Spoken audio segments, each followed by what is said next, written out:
Hello, my beautiful souls. Welcome sa ating tarot reading sessions. Keep in mind, general reading po ito. Maring mag-resonate, maring hindi. Kunin nyo na lang po kung para sa inyo and leave the rest. Maring mag-shift ang energies or magkabaliktad ang sitwasyon. Kaya kayo na pong bahala kung saan kayo nakalugar sa reading natin. So, let's see.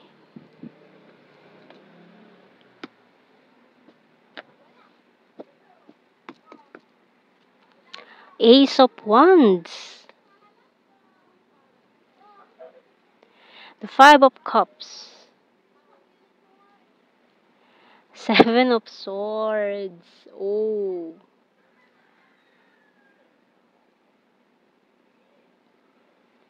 And the Nine of Cups. Page of Wands. The Eight of Swords. Ten of Cups. And the Four of Swords. Bottom card ay Five of Wands. Okay. Tingnan muna natin message ng Archangel natin dito. Kasi medyo mabigat to.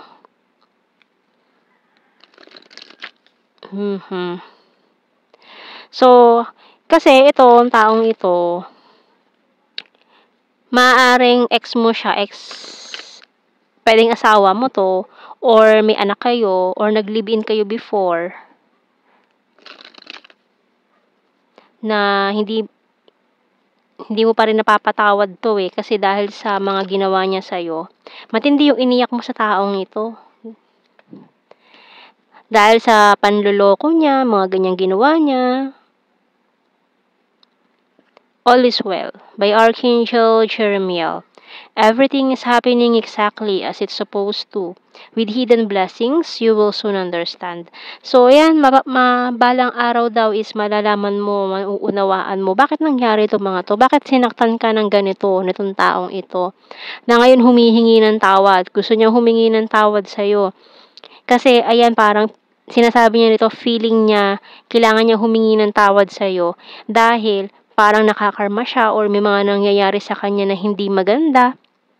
And feeling niya, dahil doon sa ginawa niya sa'yo, kaya kailangan niya humingi ng tawad. Para kasing guilty siya na iniisip niya siguro dahil doon sa paghingi niya ng tawad, baka sakali daw gumaan-gaan yung pakiramdam niya, gumaan yung buhay niya, mabawasan yung mga problema niya. Kasi puro problema siya ngayon, oh. Ayan, ang dami niyang problema. Ang dami niyang problema. Siya nakakaranas ngayon nitong mga stress, anxiety na ito na nararamdaman niya simula nung nagkahiwalay kayo na niloko ka niya. Ayan. So, iniisip niya na baka sakali gumaan yung pakiramdam niya pag humingi siya ng tawad sa'yo, gumaan yung buhay niya. Kasi, this person is, ngayon, very down, devastated. Alam mo yung parang pakiramdam niya, pinagsakluban siya ng langit at lupa ngayon. Ganun. Simula nung nagkahiwalay kayo. Para nawalan na ng direksyon ng buhay nitong taong to. Ayan, dream catcher in the rain. So, lagi ka rin niya napapanaginipan ngayon. Newspaper. So, maaaring nabalitaan mo na din kung mga nangyari sa kanya, sa ibang tao. Kaya parang naawa ka rin naman kahit paano sa kanya. We have here falling star, mountain, and the letter. So, ayan, this person is talagang makikipag-usap siya sa'yo, magsasend siya ng message or text message. Unknown number ang gagamitin niya or bagong number. So, we have here butterfly sa bottom card. So, ang laki talaga ng changes. Mga pagbabago sa buhay nitong taong ito simula noon. Pero, it's in a bad way. Ano nangyari sa kanya? Itong mga pagbabagong to. Hindi maganda talaga. So, tingnan natin. Addicted to you.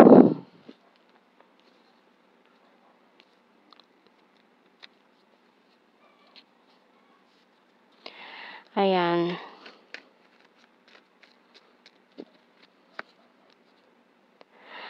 Ayan, I miss you so much. Powerful and discipline. I have multiple opportunities. Kasi dati kasi, maraming opportunities ang dumating sa kanya. Hanggang sa pinaliwala ka niya, kinalimutan ka niya, tinanggal ka niya sa priority niya, hanggang sa iniwasan ka niya. Kasi feeling niya lahat ng gusto niya makukuha niya eh. Marami siya makukuhang ibang other person na hindi lang ikaw or masigit pa sa'yo. Ganyan namang ano niya, iniisip niya noon eh. Na kaya niyang kunin lahat ng gusto niya.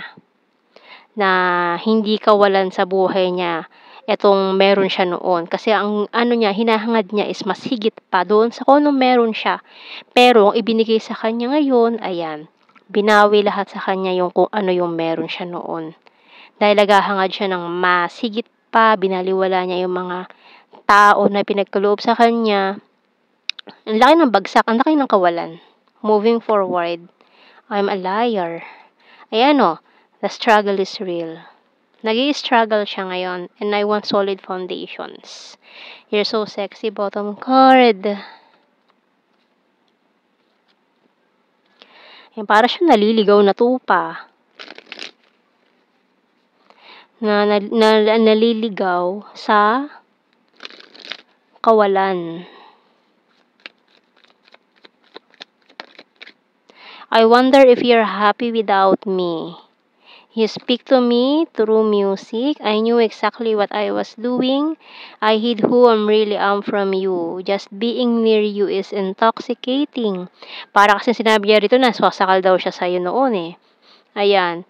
We need to let each other go. You don't know how hard it was to let you go and I wish things could be different.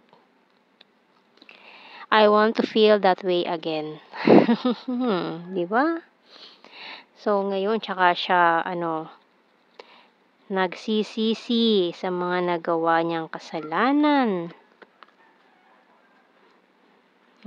Ayusin ko lang to. Ayan. So, kuha tayo ng initials.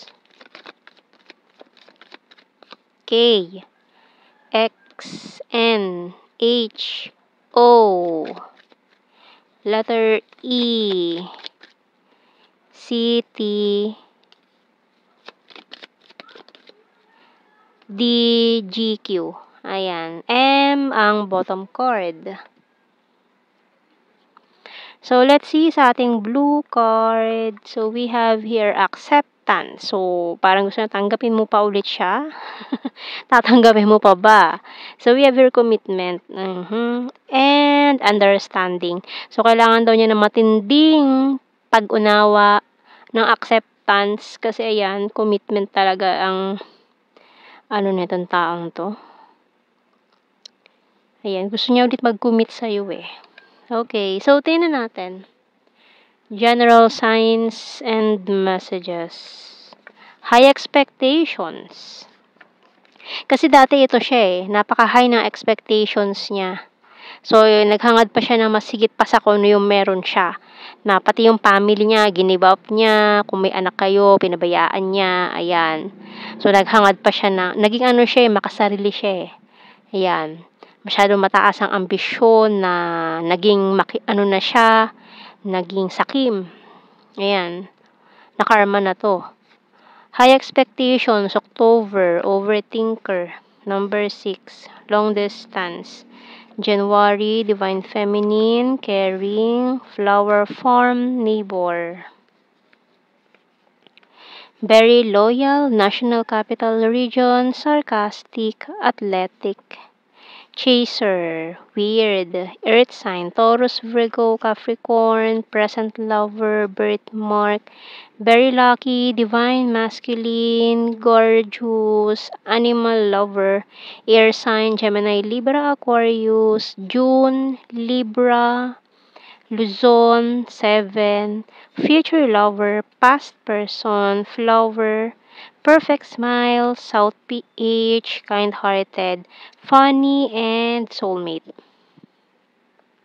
Bottom card soon. Ayun.